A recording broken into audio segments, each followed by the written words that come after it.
থেকে আমাদেরকে সরাই দেওয়া হয়েছে না? কয়জন ভাবে এটা নিয়ে? কয়জন জানে বা এটা নিয়ে? জানেই বা কয়জন? কিছু মানুষ আছে সারা জীবন হাত বাঁধা নিয়ে আপনাকে ব্যস্ত করে রাখবে। বাঁধবেন কোথায়? এখানে বাঁধবেন, এখানে বাঁধবেন, এইভাবে বাঁধবেন, এইভাবে বাঁধবেন, পাঁচটা ছয়টা জায়গা নিয়ে কেচাল করতে করতে করতে হায়াতি শেষ হয়ে যাবে। মনে করেন একবার হাত নাই, এইভাবে দাঁড়া দাঁড়া নামাজ পড়তে, নামাজ হবে না? আমার হাত আছে, আমার এখানে একটা ফোড়া উঠছে, মনে করেন সত্যি সত্যি উঠছে, মিথ্যা বুঝি না, আমি এভাবে নামাজ পড়তে হবে কি না হবে না? হাত বাঁধেই নাই সে, হবে না হবে না? আর যখন বোম করে জান থাকবে না তখন হাত বাঁধে কি? উম্মার মধ্যে মারামারি কাটাকাটি বিভক্তি আর কাফেররা এসে উম্মার সাথে যুদ্ধ করা শুরু করবে, হাত বাঁধেই ব্যস্ত হবে। এই ব্যস্ত আছেন বলেই তো হাতে অস্ত্র ধরতে পারছি না। এক ভাই খুব সুন্দর কথা বলছে, বাংলাদেশ থেকে এরকম কিছু শায়েক এবং মানুষকে হায়ার করা এবং এদেরকে ছড়িয়ে দেওয়া, তাহলে জীবনেও তিনিরা আর অস্ত্র হাতে নিতে পারে, ওরা এগুলো নিয়েই ব্যস্ত থাকে।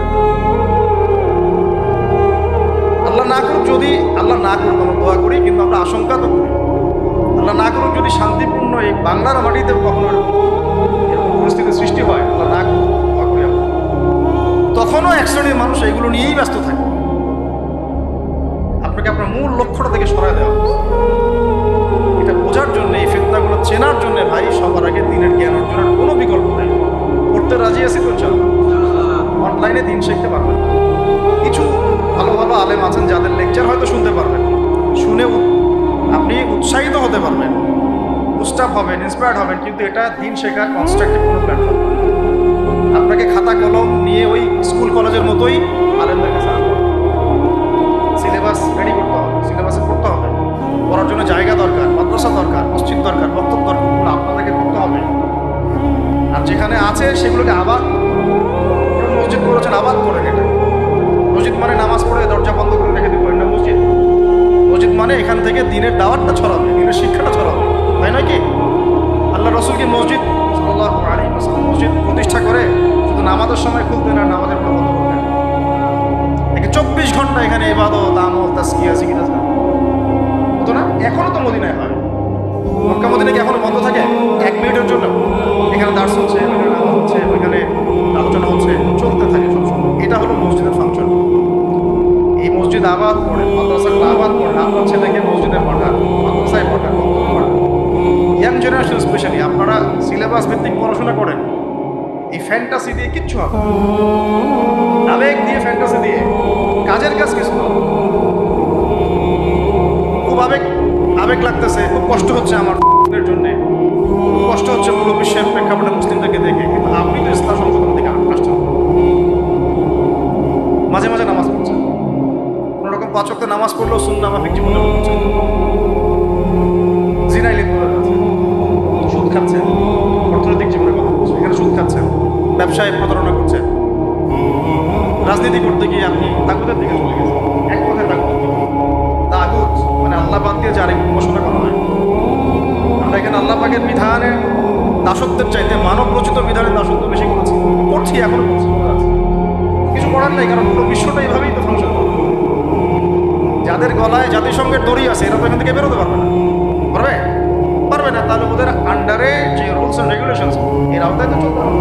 কিন্তু শিরক হয়ে গেল, এখানে শিরক হয়ে গেল। মার না খাওয়ার কোনো কারণ নাই আমাদের এই পর্যন্ত যে আমরা শান্তিপূর্ণভাবে নামাজ কালাম করতে পারছি আল্লাহ পাক। বিশ্বাস করেন আল্লাহ পাকের খাস রহমত। জানি না কত বছর এই রহমত থাকবে যদি আমরা সতর্ক না হই। সতর্ক হওয়ার জন্যই বলছি ভাই, এগুলো নিয়ে আমরা অনেক ভাবি, না বুঝে না জেনে একটা শব্দ বলছি না। আল্লাহর কসম, আমি না বুঝে না জেনে না স্টাডি করে একটা কথা বলছি, শেষ জামানার সবচেয়ে ইম্পর্টেন্ট জায়গা ওই, পুরো বিশ্বটা ওইখানে গিয়ে আস্তে আস্তে শেষ হয়ে যাবে। সামনে যত বড় বড় ঘটনা, আলহামা মানে মহাযুদ্ধ, তারপরে ইমাম মাহদির আগমন, আত্মপ্রকাশ,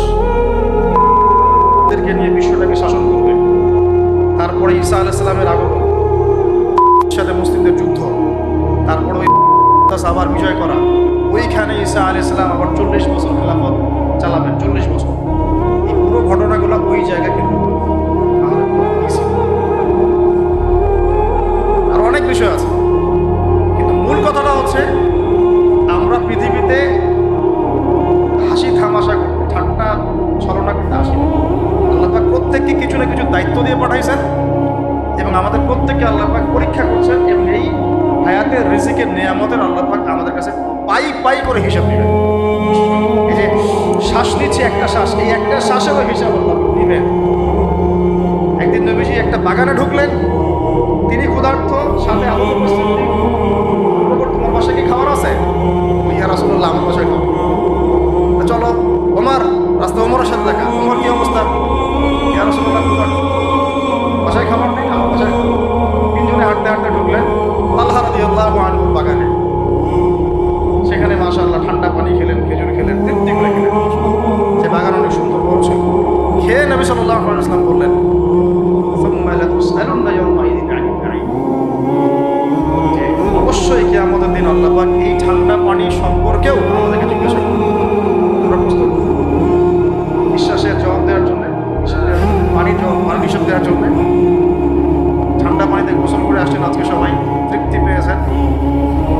শুকরিয়া কখন আদায় হয়? আল্লাহ পানি নাজিল করেছে, এই জন্য তোমার শুকরিয়া। খেলাম 4টা ভাত, এই 4টা ভাত, এই 4টা ভাত নাই। আমার কথা বিশ্বাস করেন, কথাগুলো আমি পরিচয় থেকে বলছি। আমি জীবনে খাবার হাতে নিয়ে 2 দিন কেটেছি। একদিনের ঘটনা আমি বলতে পারবো না, এটা কি আমাদের মনে দেখা অনেক বাধ্যবাধকতা আছে, আমরা বলতে পারবো। তবে খাওয়ার কথা ছিল।